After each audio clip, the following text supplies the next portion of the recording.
Hello students, आप लोगों का बहुत बहुत स्वागत है हमारे चैनल में। आज हम लोग क्लास 10 मैथ्स के कुछ सब्जेक्टिव इम्पॉर्टेंट प्रश्नों को पढ़ने वाले हैं। तो चलिए आप लोग तैयार हो जाइए और एक कॉपी कलम अपने पास रख लें। तो चलिए हम लोग देखते हैं क्या क्या महत्वपूर्ण क्वेश्चन हो सकता है इस बार के एग्जाम में आप लोगों का सब्जेक्टिव प्रश्न में।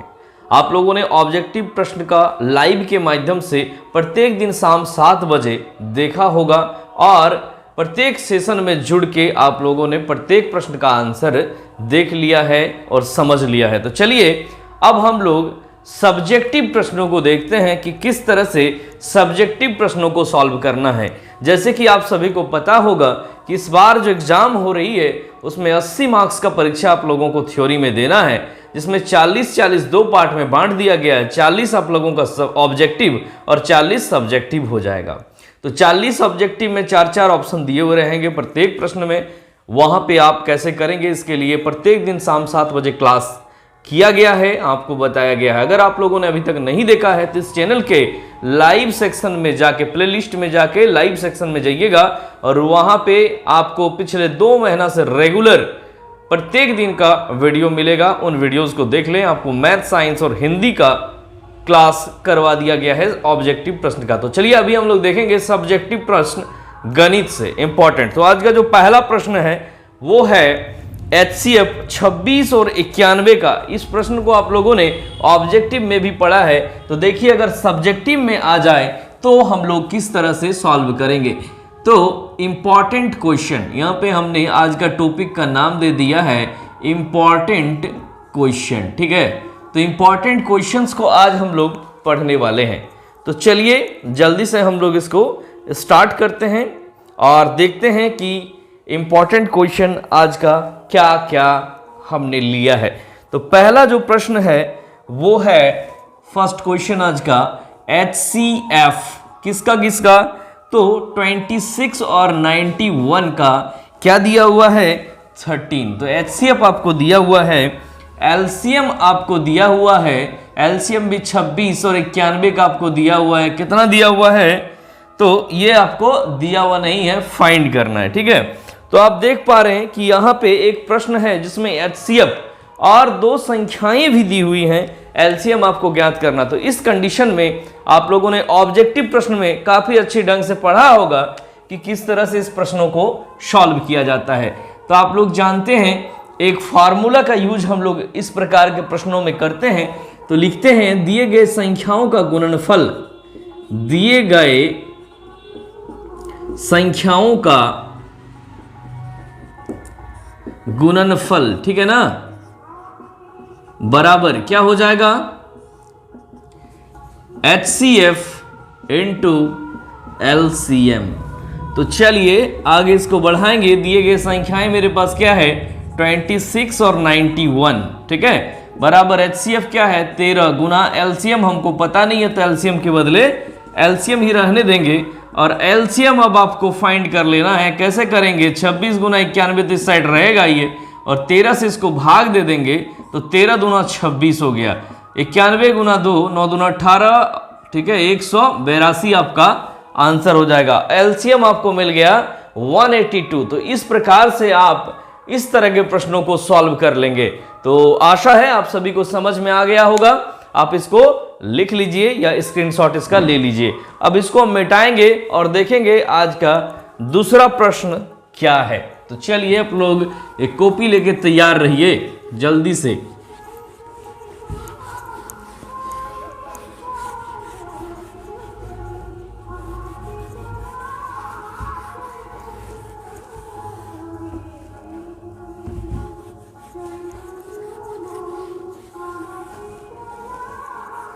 अब हम लोग देख लेंगे दूसरा प्रश्न।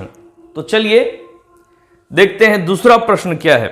एक द्विघात बहुपद ज्ञात कीजिए जिसके शून्यकों का योगफल और गुणनफल -3 और 2 है। तो यहाँ पे शून्यकों का आपको योगफल जो है -3 दिया है, जो भी दिया है उसको हम लोग लिख लेंगे शून्यकों का।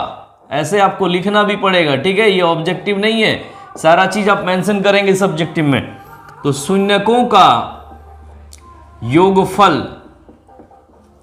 शून्यकों का योगफल क्या दिया है? शून्यकों का योगफल, तो शून्यकों का योगफल है आपको -3 दिया हुआ है, और शून्यकों का गुणनफल, शून्यकों का गुणनफल, ठीक है। तो दोनों चीजों को आपको यहां पे लिख देना है एक बार, क्या है 2। तो जब आपको शून्यकों का योगफल और गुणनफल दिया रहे तो आप किस प्रकार से सॉल्व करेंगे? तो आप एक इसमें भी एक फॉर्मूला हो तुम्हें बैठा देना है आपको, ठीक है। इसीलिए क्या ज्ञात करना है आपको? तो द्विघात बहुपद, द्विघात बहुपद क्या हो जाएगा? तो द्विघात बहुपद आपका हो जाएगा x² minus alpha plus beta into x plus alpha into beta. ये है फॉर्मूला, इसमें आपको बैठा देना है। तो आप देख लीजिए x², तो x² ही रहेगा माइनस अल्फा प्लस बीटा, यानी कि शून्यकों का योगफल कितना? -3 x plus alpha into beta 2 है। इसको आगे बढ़ाएंगे, x² माइनस माइनस प्लस हो जाएगा 3x प्लस 2। तो देखिए ये आंसर हमको मिल चुका है। इस तरह से आप लोग जो है इस तरह के प्रश्न को सॉल्व कर लेंगे। ये सारे क्वेश्चन बहुत इंपॉर्टेंट है। आप लोगों ने ऑब्जेक्टिव प्रश्नों के सेशन में इसको देखा होगा कि बहुत बार इस तरह का प्रश्न पूछा गया है। तो जिस तरह से ऑब्जेक्टिव आएगा उसी तरह से सब्जेक्टिव प्रश्नों को भी आप लोगों को सॉल्व करना है। तो चलिए अब देख लेते हैं आज का अगला प्रश्न।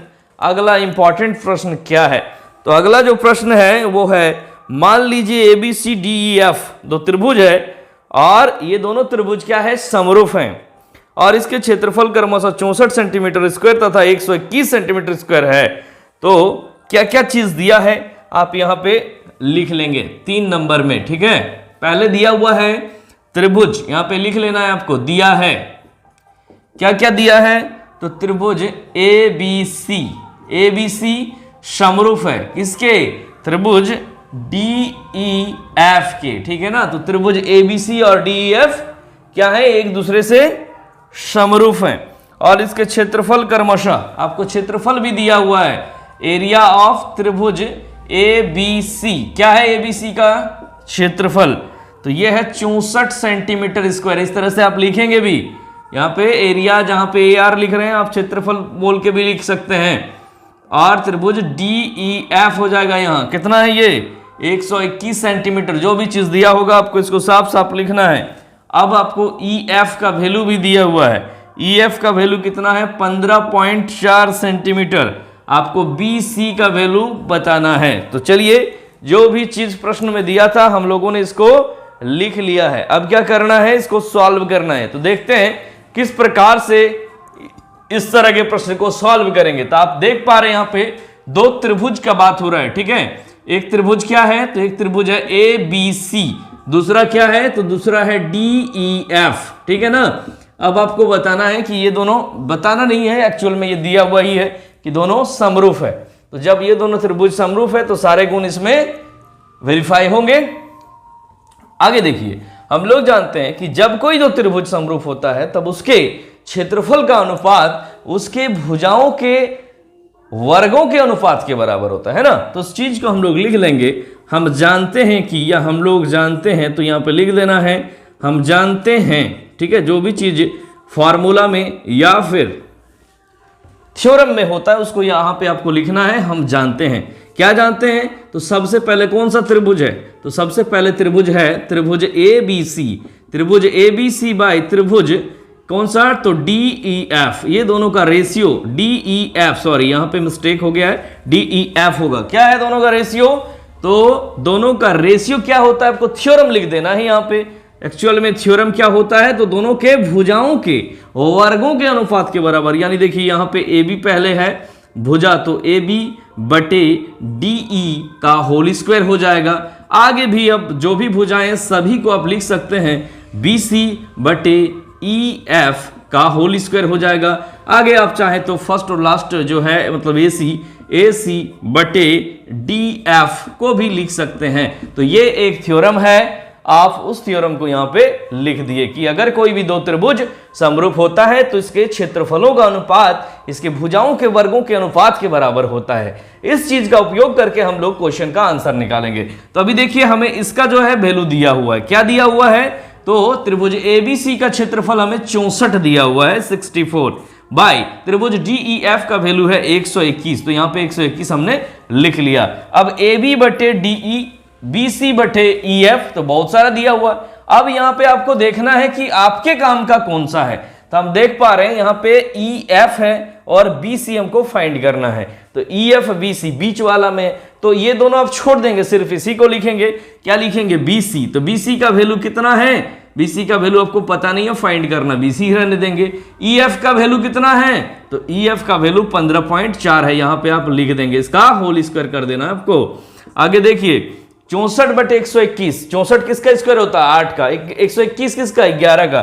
तो आप इसको लिख सकते हैं 8 बटे 11 का होल स्क्वायर बराबर क्या? BC बटे 15.4 का होल स्क्वायर। अब देखिए दोनों और होल स्क्वायर है, तो होल स्क्वायर कैंसिल हो गया। क्या बच गया? तो बच गया 8 बटे 11 बराबर BC बटे 15.4। अब इसको सॉल्व कर लीजिए आप, तो देखिए BC बराबर आपको मिल जाएगा यहीं पे। तो BC बराबर क्या हो गया? 8 गुना 15.4 बटे 11। अब देखिए 11 से 154 कट जाएगा, तो इसको जब हम लोग काट देंगे तो क्या आएगा? बताइए क्या आएगा? 1.4 इंटू 8। तो 14 को जब हम लोग 8 से गुना करेंगे तो 112, ठीक है ना? एक डिजिट से पहले पॉइंट, यानी कि ये सेंटीमीटर में है तो सेंटीमीटर हो जाएगा। 11.2 क्या हो गया आंसर? 11.2 सेंटीमीटर आपको मिल गया BC का वैल्यू। यही तो हमको फाइंड करना था। तो इस तरह से आप प्रश्नों को सॉल्व करेंगे, ठीक है ना? तो हम लोगों ने देखा भी कुछ प्रश्नों को, 3 प्रश्न कुल यहाँ पे हम लोगों ने देखा है, और आशा है ये सारे प्रश्न जो है परीक्षा में आ जाए। अगर नहीं भी आए तो इस तरह का प्रश्न जरूर आएगा। तो आप लोग इन प्रश्नों को मन लगा के देखें, समझें, सीखें, सॉल्व करें, प्रैक्टिस करें, रिवीजन करें इस तरह के प्रश्नों को। चलिए अब अगला प्रश्न आज का देखेंगे हम लोग। इसको जल्दी से मिटा लेते हैं। आप लोग स्क्रीनशॉट लेते रहिएगा या कॉपी में नोट करते जाइएगा, बीच में समझना भी साथ साथ में है। तो इसके बाद हम लोग देखेंगे अगला प्रश्न आज का, क्वेश्चन नंबर 4। तो चलिए अब 4 नंबर प्रश्न देख लेते हैं हम लोग। 4 नंबर प्रश्न क्या है? तो 4 नंबर है, बिंदुओं -5, 7 और -1, 3 के बीच की दूरी ज्ञात करना है आपको। प्रश्न संख्या 4 में क्या है? 2 बिंदु है, दोनों बिंदु का नाम कुछ अपने सबको दे देना है, PQA या AB कुछ भी, ठीक है ना? तो यहाँ पे -5 और अगला है 7।